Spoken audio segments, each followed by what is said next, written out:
Alright, hello and welcome back to another video with your host, Rising Oblivion, and do I have a treat for you today. Shin Megami Tensei 5 Vengeance was just announced. Funny enough, I made an entire video talking about the leaks, and was stupid enough to wait until the game was just actually announced. So I guess I'm making this video now, trying to do that as fast as I can. But yes, Shin Megami Tensei 5 Vengeance is going to be the re-release for Shin Megami Tensei 5. We're going to be talking about all the details about that here today. If you just want the quick, just let me know what's going to be happening here. The game is going to be releasing June 21st, 2024. It's going to be releasing on the Nintendo Switch, PS5/PS4, Steam, Xbox, and of course Windows. So I assume it's going to be on Game Pass. I'm not 100% sure about that, but everything else has been on there so far, so I wouldn't be too surprised if that's going to be on here. So what is Shin Megami Tensei 5 Vengeance, right? It's going to be coming out in June. It's going to be multi-platform, which, we all love the fact it's going to be multi-platform. We can play this game the best way possible, and essentially what they kind of talked about this game being is basically just the definitive version of the game, better improvements, new characters, new quests, new storyline. That is what we have here for Shin Megami Tensei 5 Vengeance. Also in the background, I'm going to be kind of looping everything that we know so far in terms of like visuals for this. They released a trailer. I'm going to have that trailer in the background and some snippets here and there, but there were some written stuff that they have not said within the actual, stuff in terms of the trailers and whatnot. So we're going to be going over that today and talking a bit more about what we have here. So yes, Shin Megami Tensei 5 Vengeance was released today on Nintendo Direct's Partner Showcase, which is pretty funny considering that they're essentially saying Shin Megami Tensei, at least when it comes to this game, is not an exclusive thing to Nintendo, but they showed it at the Nintendo Direct Partner Showcase, which is pretty funny. Saying that it's going to be released June 21st, 2024, and we can check the official website and see that it is multi-platform, releasing on pretty much everything. It's going to be releasing on everywhere, which is pretty dope. Like I said, recently it was leaked on the Korean rating website, which we all knew about. A ton of stuff has been done there, but we know there's going to be a lot new things here. So let's go ahead and talk about what we kind of have here. So the game does something interesting that we haven't really seen before for Shin Megami Tensei game. Yes, there's been multiple different endings for these games, but this game is trying to say that it's going to have two new routes. So the game will offer two new routes. At the start of the game, players can choose the Canon of Creation to follow the original Shin Megami Tensei 5 storyline, so you can just play the normal base game that way, or you can do the second route, which is called the Canon of Vengeance.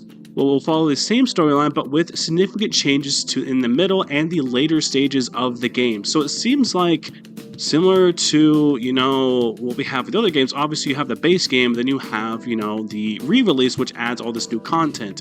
It seems like with Shin Megami Tensei 5, when it comes to this re-release, you could choose to go down the normal mode, or you could do the newer mode, so you can actually have the choice. It's kind of like if you played Royal, but you didn't want to have all of the stuff towards the end change in terms of different endings and whatnot. You could just go for the same normal ending if you wanted to do that. So we have the option to play the game with all of this new stuff, or we can choose not to, which is pretty cool. So let's go on over to some more stuff here and talk about this new, basically, route that we could have in the game. So when it comes to this Canon of Vengeance, we have 4 brand new female demons, which are going to be part of that storyline. I don't know exactly what it's going to be, but the Canon of Vengeance says it features 4 brand new female demons, named the Quadatsu, which I believe is how we're supposed to say that. A newly designed character, which is going to be, Lilith is going to be one who is the leader, has a sole purpose, and a mysterious girl also appears named Yoko Hiromani, I believe is how you're supposed to say it, which is actually a student. So we have these 4 brand new demons. We have Lilith, who is going to be the leader of the group, and then we have this new girl who is just a normal student along with us as well, which is basically just going to be a new companion that we can have alongside. I'll try and throw some pictures and whatnot of her so you can see that. Let's go into a little more detail of the Quadatsu. Again, I'm not 100% sure if I'm saying that right. Whenever it comes out, we'll know. 4 female demons stand in the main character's way. Found it the Key of Resurrection. A member of Quadatsu, Lilith, calls protagonist the Key of Resurrection, and herself the Oppressed. With what is that in terms of the purpose? A tale of revenge by the oppressed begins. So it seems like maybe the vengeance part isn't from Nahabino. It is actually this Quadatsu. It's these 4 brand new female demons. It sounds like they're saying the protagonist somehow holds a key to maybe their resurrection, the resurrection of something. I'm not 100% sure, but it It is a tale of revenge, and our character is the key in terms of resurrecting or them getting their revenge, which, you know, the line revengeance is kind of, you know, fits, I guess, with this game. Maybe that's what they're talking about here. And Yoko, who is the brand new female character we have that's part of the academy as well, with no one to save them, in the back of their mind, the victim desires one thing: revenge against the assailant. So it sounds like she also is fitting into this theme as well. She's a senior in the high school at St. Marina Academy. Cool and somewhat mysterious, she meets and works with the protagonist at the Hut. She has powers, possessed mysterious powers, and once called the Saint. At the Academy, she has been recognized for her power and learning exorcism magic, so it sounds like she might be some kind of you know, resurrectionist in some way, which I guess, you know, like I said, also fits as well. As she participates in battle, it sounds like she has some exorcist magic that she uses here, which is pretty interesting. Not 100% sure what that's supposed to be, but we have that. Let's talk a little bit more about the actual gameplay, not the characters and stuff, right? So, Shin Megami Tensei 5 Vengeance will feature refinements to the Dahat overworld desert, as well as a new Dahat and dungeon. So we have new dungeons added to this. Funny enough, that leaked video I was talking about wanting more dungeons, sounds like we have that. So the Dahat overworld desert has been changed a bit, and there's a new Dahat. So it sounds like there's more actual open world levels and more of the actual smaller dungeons that we sort of crawl into at these bigger open world levels. We have more stuff for that there. In the battle, allied demons now have a unique skill that emphasizes their unique nature. In addition, also have been made to demons as well.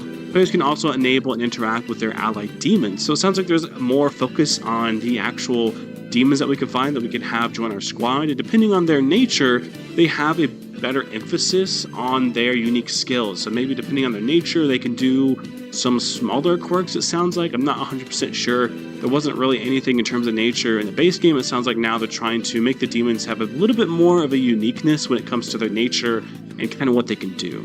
And on the topic of demons, the game says there are 40 new demons that appear in Vengeance, bringing the total to 270. One of them is the new demon making its appearance for the first time, the Nahabino? I don't know if it's just Nahabino again. I'm not too sure. I don't know if they want me to call it something, but it's Jack Frost with Nahabino outfit on, which is so cute. I actually love it a lot, actually. It's pretty adorable, but moving on, we have the average playtime for the one route in Vengeance is 80 hours, totaling to 160 hours if you combine both routes. So it sounds like each route is around 80 hours if you're trying to do sort of a full completionist run, 160 hours if you do both runs. So if you're a person that has never played Shin Megami Tensei 5, this is going to have a lot of content for you. Persona 5 Royal was like, I think, 120 if you did a full completionist run on like some of the harder difficulties, I believe. So that's not too bad. This game seems to be completely loaded, and you can have it on better graphics and everything on like a PC or PlayStation 5 or something like that. So we have that there. I'm just going to read the description of what they say for this game, and then we can move on to DLC, and we'll be pretty much done there. It says, venture back into the post-apocalyptic Tokyo with an all-new storyline featuring new locations, new demons, and new choices to make in Shin Megami Tensei 5 Vengeance. Choose your path on June 21st, 2024. Physical, so keep that in mind, and digital pre-orders for PlayStation 5, PlayStation 4, Steam, Xbox Series X and S, Xbox One, and PC will begin on February 27th. So that's going to be a little bit of ways away. Stay subscribed to the channel and click the bell. I will let you know if there are collector's editions. I am sure there's going to be something like that coming out for these games. Like I said, physical pre-orders will be starting very soon, and I will keep you informed on that and let you know a full breakdown on all of the DLC for that and all of the deluxe collector's edition things that you can find for that. Let's move on over to the actual digital, downloadable content that's going to be featured in this version of the game. And this might be a little bit disappointing in terms of what the DLC is, but there is Day 1 DLC alongside the game's launch. There's 2 DLC here, and I assume the game will include all of the past games DLC. So it's kind of hard to, know for sure what's going to happen there with the base game DLC. I just assume, based on what we've had for all the past games that Atlus does when it comes to these definitive editions, that they just include all the past game DLC, but it's kind of hard to say. I don't know for sure. But this one has Day 1 DLC. The first one called Holy Will and Profane Dissonant. The other one is Sakura Cinders of the East. And basically, these are just 2 brand new demons pretty much, right? Holy Will and Profound Dissonance. When the protagonist goes to investigate a mysterious reaction, he meets Danu, the Earth Mother Goddess who claims to have come to the world to exist in another universe. Danu is apparently searching for his son, Daga. But protagonist and Bar are searching for their son, Daga. I think there's a translation error there. The protagonist embarks on the search for Daga and Danu. By completing the game, Daga can be made an ally and fusion when unlocked. So it seems like some of this stuff is also multiple different demons. It seems like we can get Danu maybe right away, or we can have the game completed and we can unlock fusions later, right? So we can have sort of an emphasis on doing other runs. There were certain things like that towards the end of Shin Megami Tensei 5 base game, where there were like fusions and different things that we could get based on how we played. So it seems like some of this DLC might also be featuring a couple things like that. Sakura Cinders of the East. Sakura laments the turbulent world, searches for a hero who can pacify the world. She sees an image of a certain hero with the protagonist and challenges him. Winning the battle will allow you to make Konohana Sakura your ally. The fusion will also be unlocked. So it seems that just winning this battle, this might be an early DLC, while the other one's maybe a late DLC in terms of when you can actually play that. I think like Cleopatra was a late one, while some of the other ones were a bit earlier. It's usually just done in terms of level, so if you just level up enough, you can usually do that. I'm just assuming that's what it is. Again, I'm not 100% sure. In addition, earning DLC that makes it easier to gain experience and in-game currency will be released at that time. So it sounds like they're doing certain things like Matama stuff again. I'd assume the Matama stuff is already in there, but again, it's kind of hard to say for sure.